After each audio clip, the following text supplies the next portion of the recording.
Shalom Bapak Ibu saudara kasih dalam nama Tuhan Yesus Kristus. Jumpa kembali dalam program Kamu Mempelai Tuhan. Hari ini saya ingin berbagi firman Tuhan kepada kita yang tertulis dalam Injil Lukas pasal yang ke-17 ayat 11 sampai yang ke-19 tentang 10 orang kusta Bapak Ibu saudara kasih. Ya, ayat ini saya tekankan pada ayat yang ke-17 sampai 18. Lalu Yesus berkata, bukankah ke-10 orang tadi semuanya telah menjadi tahir?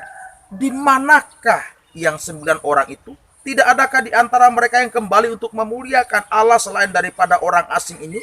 Ayat 19 satu ayat lagi. Lalu ia berkata kepada orang itu, berdirilah dan pergilah, imanmu telah menyelamatkan engkau.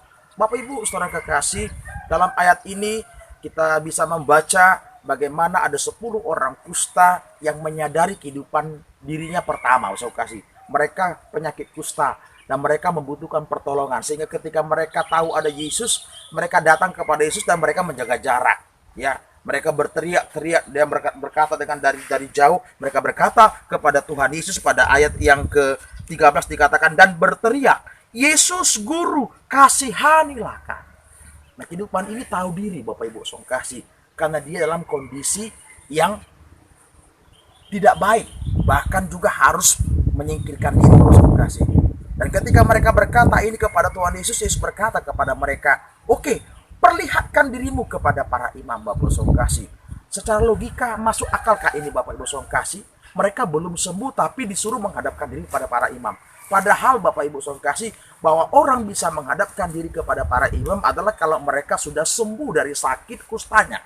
Mereka menghadapkan diri kepada imam lalu membawa korban untuk nanti ketika mereka sudah bawa kepada para imam, lalu imam itu akan memeriksa sakit yang pada mereka apakah sudah sembuh atau belum. Lalu setelah itu korban itu diterima.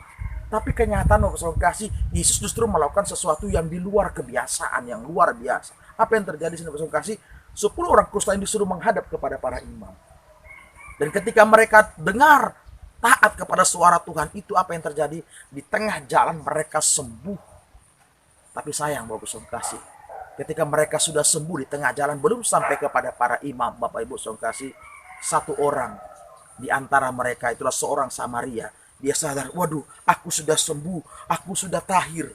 Lalu dia kembali kepada Yesus, dia tidak jadi pergi kepada para imam. Kenapa? Dia tahu Yesuslah yang menyembuhkan saya. Sehingga oleh sebab itu dia datang kepada Yesus, dia datang berlari-lari. Ketika dia bertemu dengan dia sujud menyembah dan berterima kasih. Di situ Bapak saudara kasih, hal yang luar biasa dilakukan ini. Lalu Yesus berkata kepada orang ini, di mana yang 9 lagi? Bukankah 10 orang yang sudah tahir? Di mana yang 9 lagi Bapak saudara kasih? Di sini kita bisa melihat Bapak saudara kasih bahwa Tuhan itu mencari setiap kehidupan yang sudah pernah ditolongnya. Saya yakin Bapak saudara kasih, tidak semua di antara kita tidak ditolong, semua ditolong oleh Tuhan. Apalagi dengan kematiannya di kayu salib. Itu dia sudah memberikan pengampunan dosa yang luar biasa. Dosa kita diampuni, kita diberikan keselamatan, kita mendapat kesempatan untuk masuk dalam kerajaan surga. Bagaimana sikap kita Bapak saudara kasih? Mengapa Yesus bertanya ini? Di mana yang 9 lagi? Di sini Bapak saudara kasih, Yesus menginginkan kehidupan kita tahu terima kasih.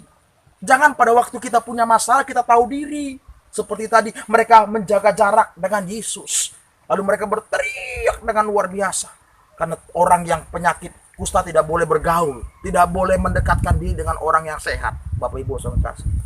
Tapi setelah ditolong Tuhan, mereka lupa. 9 orang ini lupa diri. Bapak Ibu saudara kasih. So itu Bapak kasih, mari kita sebagai kehidupan sadar akan kehidupan kita. Jangan kita menjadi kehidupan yang setelah ditolong Tuhan, diberkati oleh Tuhan, kita lupa dengan Tuhan. Ketika kita punya masalah, kita datang terus beribadah, berdoa, bahkan sampai berpuasa. Tapi ketika kita sudah diberkati Tuhan, ditolong Tuhan, kita lupa dengan Tuhan. Bahkan kita menjadi orang yang sombong di gereja. Apa yang kita berbuat di gereja lalu kita katakan, tanpa saya, tidak bisa seperti tanpa saya. Ingat Bapak Ibu saudara kasih, Tuhan tidak ingin itu terjadi kepada kehidupan kita. Makanya Rasul Paulus Bapak Ibu saudara kasih menuliskan ini kepada kehidupan kita dalam surat 1 Korintus pasal 1 ayat yang ke-26 sampai yang ke-29 dikatakan di sini. Ingat saja saudara-saudara, bagaimana keadaan kamu ketika kamu dipanggil. Menurut ukuran manusia, tidak banyak orang yang bijak, tidak banyak orang yang berpengaruh, tidak banyak orang yang terpandang. Tetapi apa yang bodoh bagi dunia dipilih Allah untuk memalukan orang-orang yang berhikmat. Dan apa yang lemah bagi dunia dipilih Allah untuk memalukan apa yang kuat.